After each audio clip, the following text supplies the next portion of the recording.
This is what I want to say about the dynasty. I can't say it's over. Um, do I think they'll win another chip? Odds are they aren't, right? Odds are they aren't. But you can't bet against this team. I'm sorry, you can't. The odds were stacked against them last year. They won the championship. The odds were stacked against them this year. They got to the second round of the playoffs. Um, I can't bet against this team. For me, honestly, I've been saying I think Draymond might be over in Golden State for Draymond. I think I might have to go back on that. I think Draymond actually might stay. I think Jordan Poole might be out at Golden State. Honestly, I, I think that's the right. But what was that? I don't know how to describe what just happened to Jordan Poole. Oh, a kid who is, listen, was on top of the world last year, on top of the world. All right. You contribute to a dynasty team to help them win a championship. You get paid a lot of money. What was it? 140 million? 128. 128. That's a lot of fucking money. You're young. You're brash. We know Jordan Poole is confident as hell. This is not a knock. He thinks he is one of them. He thinks he is Klay Thompson or Steph Curry. He thinks he's on that level. Young brother. Those two have been there and done that. They had to earn their stripes, okay, to get to the level those two guys are at right now. And I'm not liking the disrespect towards Klay. So that needs to cut it out. Listen, had a bad series, had a bad game. Shit happens. They lock in. They're going to move on to next year. Jordan Poole's body language, very Julius Randle-esque, very DeAndre Ayton-esque, like you said, too. Bad camp to be part of. I truly do believe Jordan Poole is going to be out. I think he is the bad egg. It's just, I think maybe we overlooked it. You know, early in the season, we thought this championship team could get through it. But maybe that punch meant more than a lot than we initially thought, and they can't get through it. We know the reports have been out there. We've even seen it on camera. Jordan Poole literally walking past Draymond Green not wanting to, and Steph Curry having to get in his ass. It's not good, man. That's not good. And it's not good also when it correlates exactly with your playing time decreasing and your opportunities decreasing. That's not good either, because that's basically what you're saying is, oh, I care if we win as long as I get mine. And that's not a championship mentality. Another thing that's not a championship mentality is having a bad game, not having a lot of minutes, and going up in the presser, not in the locker room, and turning your back to the media and answering questions facing the other way. And I think one of his quotes was, it's not the shots that have changed or me that it's changed, it's the opportunities have changed. Basically saying, yeah, I'm calling out Steve Kerr. He's taking away my opportunity. It's not my fault. Don't look at me. It's them. No, it's you. You're sporadic when you play offense, okay? And the way you play offense, if it's not fallen, it's destructive. Destructive is the right word. It's a detriment to that team. And when he's on, it's great and it's freaking entertaining as hell. But when it's off, destructive. And defensively, you're not giving anything. You're being attacked.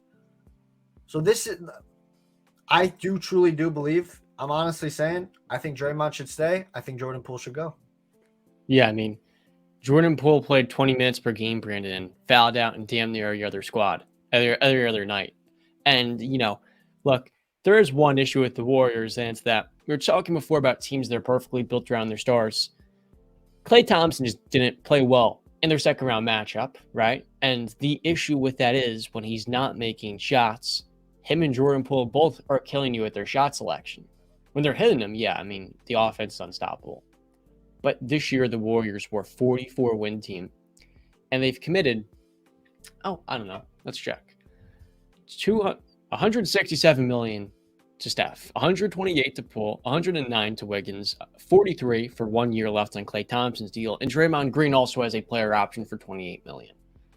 Those are 5 guys on max salaries, and you barely squeaked out of the play-in tournament this regular season. We're coming to a point, Brandon, where the new collective bargaining agreement is tailor-made to end dynasties and super teams.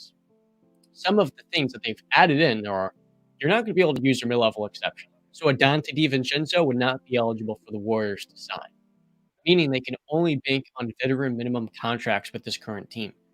Secondly, Brent, in trades, you're no longer going to have the autonomy to trade a pick 7 years out. So think of the Kevin Durant blockbuster move, right? Let's say the Warriors want to parlay Jordan Poole, Brandon, into a star making $40 million. Well, very soon they won't be able to because they can't match. They can't take two contracts and aggregate them to match or meet the salary of another star player. So I used the Kevin Durant trade as an example. You need to put together 3 players to get within 75% of the cap number that Kevin Durant makes a year. But if you're over the second tax apron now, you can't do that. You can't trade the pick 7 years out. But you also, this right here is crazy. Have your first round pick pushed back to the end of the draft. To the back end, regardless of where you finish in the standings, if you're above the second tax apron in 2 of 4 years. So the NBA is making teams like Golden State consider, hey, do we just get underneath the tax in 3 or 4 years so we can assuage these detriments? And I think the answer to that question at some point will probably be yes. If you're not making it deep into the regular season at 50 wins, and then in the playoffs, you're not getting to the conference finals.